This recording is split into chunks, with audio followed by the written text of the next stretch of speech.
Singapore general হাসপাতালে চিকিৎসাধীন ইনকিলাব মঞ্চের মুখপাত্র শরীফ ওসমান হাদির অবস্থা খুবই সংকটাপন্ন। বুধবার 17 ডিসেম্বর সিঙ্গাপুরের পররাষ্ট্রমন্ত্রী ডক্টর ভিভিয়ান বালাকৃষ্ণন দেশটিতে চিকিৎসাধীন জুলাই গণঅভ্যুত্থানের সম্মুখভাগের অকুতভয় যোদ্ধা ও ইনকিলাব মঞ্চের মুখপাত্র শরীফ ওসমান হাদিকে দেখতে গিয়েছিলেন। রাত 9টা 40 মিনিটে ডক্টর ভিভিয়ান বালাকৃষ্ণন প্রধান উপদেষ্টা প্রফেসর মোহাম্মদ ইউনুসকে ফোন করেন এবং হাদির চিকিৎসা কার্যক্রম সম্পর্কে তাকে অবহিত করেন। তিনি জানান, হাদির অবস্থা অত্যন্ত সংকটাপন্ন।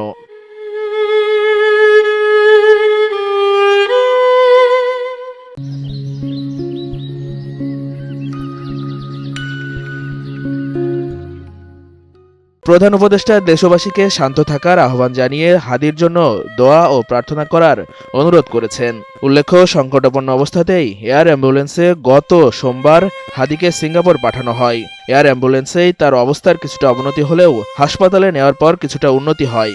মঙ্গলবার সারাদিন ও বুধবার সকালে স্বাস্থ্যের অবস্থা স্থিতিশীল থাকলেও দুপুরের পর স্বাস্থ্যের অবনতির খবর জানা যায়।